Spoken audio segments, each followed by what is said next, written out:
Assalamualaikum warahmatullahi wabarakatuh.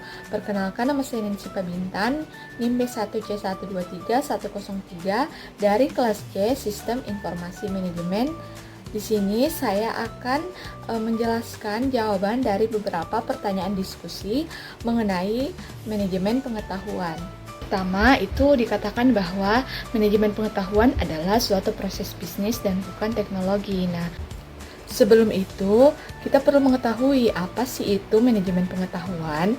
Manajemen pengetahuan atau yang sering disebut dengan knowledge management adalah sebuah pendekatan strategis dalam organisasi untuk mengelola informasi dan pengetahuan yang dimiliki oleh individu maupun tim.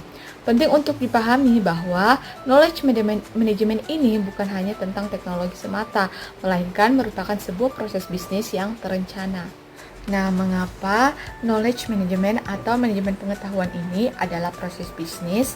Karena fokus utama manajemen pengetahuan ini terletak pada bagaimana organisasi mengelola pengetahuan untuk mencapai tujuan bisnisnya.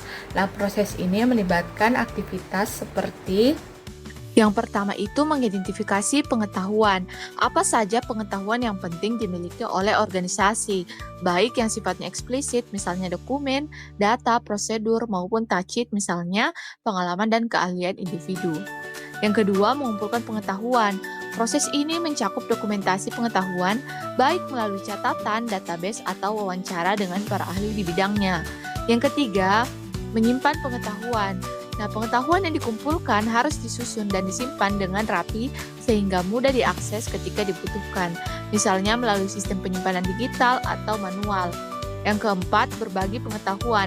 Langkah berikutnya adalah memastikan bahwa pengetahuan ini dapat diakses dan digunakan oleh siapa saja yang memerlukan, misalnya melalui pelatihan, workshop, atau platform berbagai dokumen.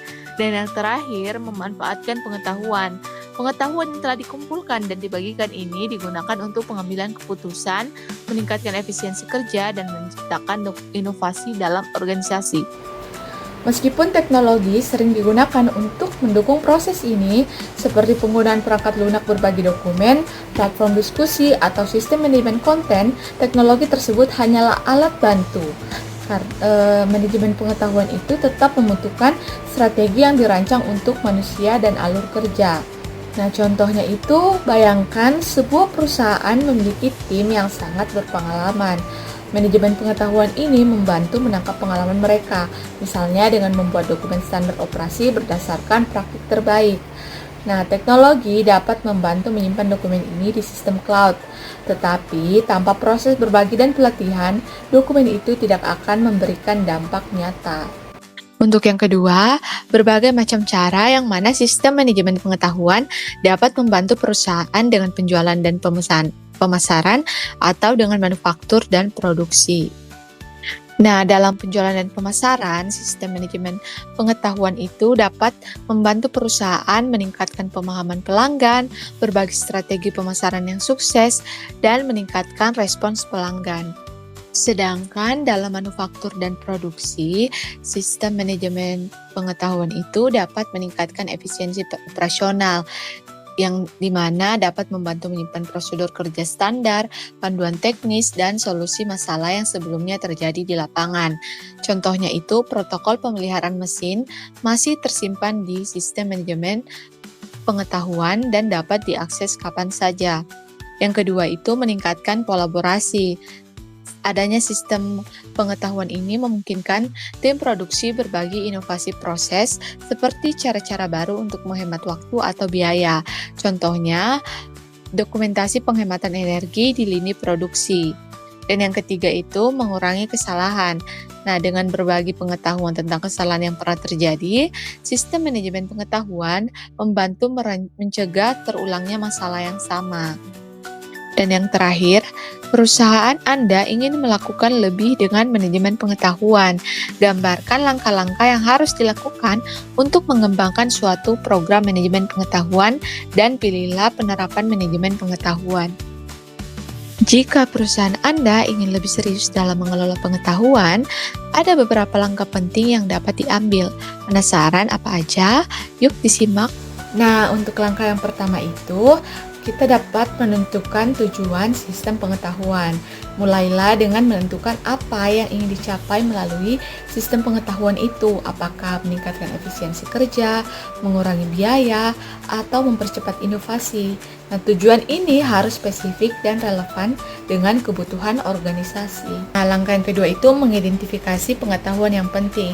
Kita dapat melakukan analisis untuk mengidentifikasi jenis pengetahuan apa yang penting bagi organisasi. Contohnya, pengetahuan tentang pelanggan, prosedur kerja standar, pengalaman atau keahlian khusus.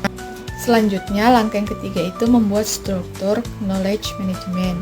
Nah, di sini kita harus menentukan bagaimana pengetahuan akan dikumpulkan, disimpan, dan dibagikan. Ini bisa mencakup yang pertama membentuk tim khusus untuk knowledge management, yang kedua mengembangkan prosedur kerja standar untuk knowledge management. Untuk langkah yang keempat, menggunakan teknologi yang tepat. Di sini kita harus memilih teknologi pendukung yang sesuai dengan kebutuhan seperti sistem manajemen dokumen, platform berbagi pengetahuan, analitik untuk melacak penggunaan pengetahuan. Kemudian langkah yang kelima itu membangun budaya berbagi pengetahuan. Nah, pastikan semua orang dalam organisasi mendukung program ini. Caranya memberikan pelatihan kepada mereka tentang pentingnya berbagi pengetahuan. Yang kedua itu memberikan insentif kepada karyawan yang berkontribusi. Nah, terakhir, lakukan evaluasi rutin untuk memastikan bahwa program knowledge management ini berjalan sesuai rencana dan memberikan hasil yang diharapkan. Ini merupakan contoh penerapan manajemen pengetahuan di perusahaan teknologi yaitu Google, di mana Google menggunakan manajemen pengetahuan ini untuk meningkatkan produktivitas dan inovasi melalui dokumentasi pengetahuan internal, di mana Google memiliki sistem internal yang menyimpan dokumen teknis, panduan pengembangan perangkat lunak, dan pelajaran dari proyek sebelumnya. Kemudian, budaya berbagi pengetahuan. Di sini Google mendorong karyawan untuk berbagi ide melalui sesi diskusi internal seperti Tech Talks. Dan ada platform seperti Google Snippets di mana karyawan menuliskan kemajuan mingguan mereka agar seluruh tim dapat mengikuti perkembangan. Dan yang terakhir, pemanfaatan teknologi. Di sini Google menggunakan sistem berbasis cloud untuk mengintegrasikan pengetahuan sehingga memudahkan karyawan di seluruh dunia mengakses informasi secara real time. Contohnya, sistem Knowledge Graph membantu menghubungkan data dan pengetahuan antar produk Google. Hasilnya, keputusan bisnis menjadi lebih cepat karena informasi tersedia dengan mudah. Kemudian proyek inovatif seperti Google Maps atau Google Assistant berkembang berkat kolaborasi berbasis manajemen pengetahuan. Sekian penjelasan dari saya. Mohon maaf bila ada kekurangan atau kesalahan dalam penjelasan. Semoga materi yang saya berikan dan saya jelaskan ini dapat bermanfaat bagi kita semua. Terima kasih. Saya akhiri. Assalamualaikum warahmatullahi wabarakatuh.